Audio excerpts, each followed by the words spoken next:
Can you guess which video belongs to which phone?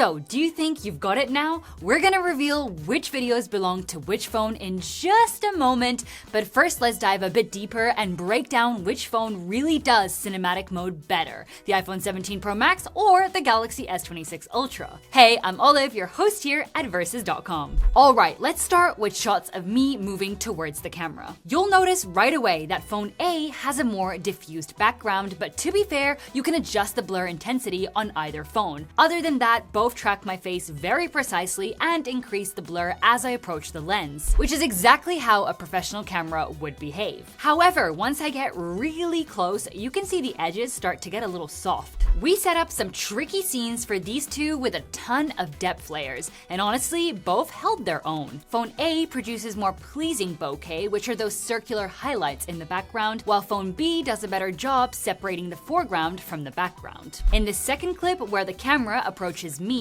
phone A keeps me sharp but blurs the wall on the left entirely, whereas phone B has a better grasp on multiple depth levels. In arc shots or 360 shots, the stabilization on phone A feels a bit jumpy and choppy. It's like the electronic stabilization doesn't quite realize the circular movement is intentional. Fun fact, this is actually a favorite shot of Michael Bay. When it comes to color and lighting, phone A tends to crank up the saturation and pull down the highlights, while phone B usually looks a bit brighter. Still, looking at them side by side, the results are remarkably close. Alright, by now you should have absolutely everything you need to correctly guess which one is which, and if you fail, that's not on us. Phone A turns out to be the Galaxy S26 Ultra, while phone B is of course the iPhone 17 Pro Max. But you better stick around because things are about to get intense. Plus, our professional LUMIX camera will also join the battle. Just a heads up, cinematic mode and portrait video are limited to the main cameras.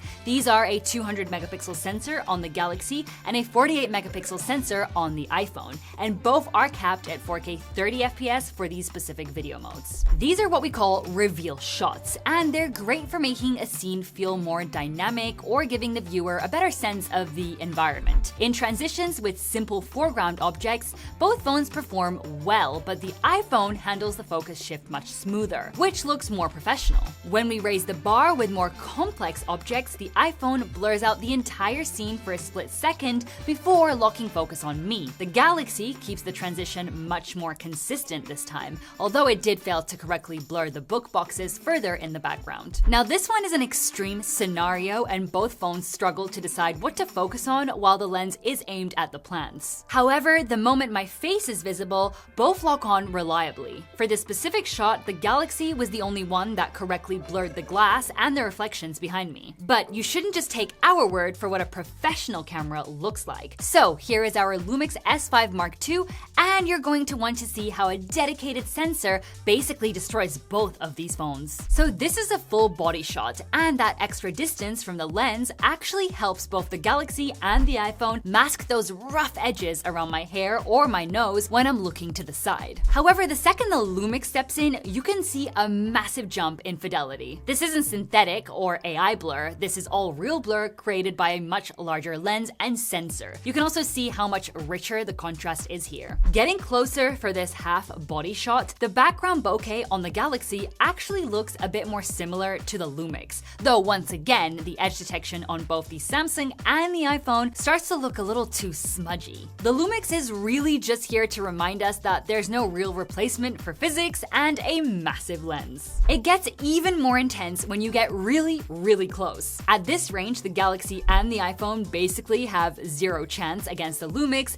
and they look super artificial. The borders get blurred out in all the wrong places, and the LUMIX gathers way more natural detail on my skin. You can also use portrait mode for objects, like a feather. You can see the Galaxy keeps the center of the feather in focus with a decent amount of detail, but the edges are way too diffused. But the iPhone is actually worse. It blurs the background, but it also blurs the feather itself. You really need to keep your subject perfectly still for a few seconds for the focus to lock in. Finally, here's the amount of detail you can capture with the LUMIX. You can see every single line on the feather, and the focus doesn't bounce on and off when we rotate it. But we're Versus, and we like to push things to their absolute limits, so here we have our friendly neon banana to help with that. First off, on the Galaxy, the white balance looks completely off, though that's not specifically a portrait video issue. What is an issue is that it keeps random bits of our bright friend sharp while others are completely blurred out. The iPhone actually suffers from those same white balance struggles,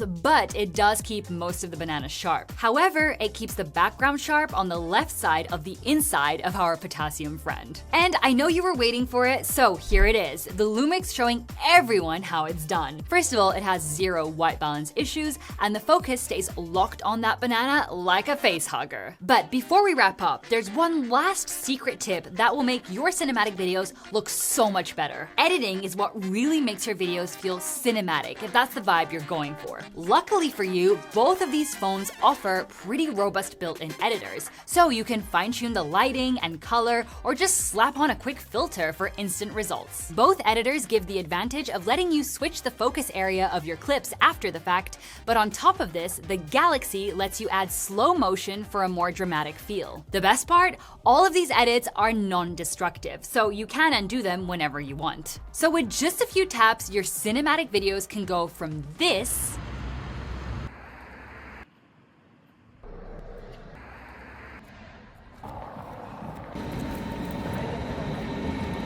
to this.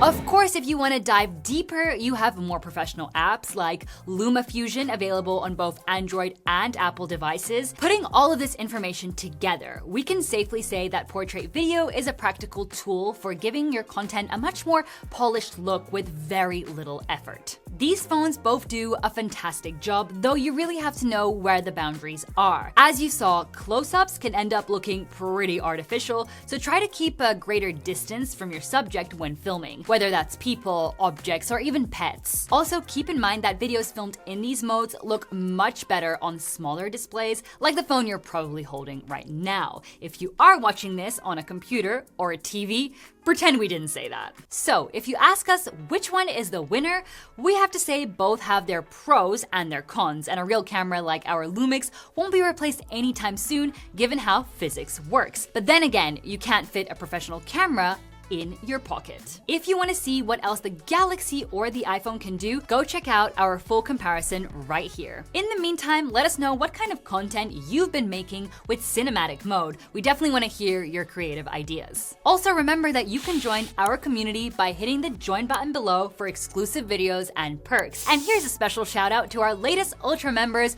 Olha, Tom, Dorothy, Bloomio, John, Normio MC, Theo, and VM. And before you go clean your phone's camera lens, don't forget to give us a big thumbs up if you enjoyed this video, and hit subscribe because we're always testing the latest tech to help you make the best choice. We'll see you in our next video, and until then, take care.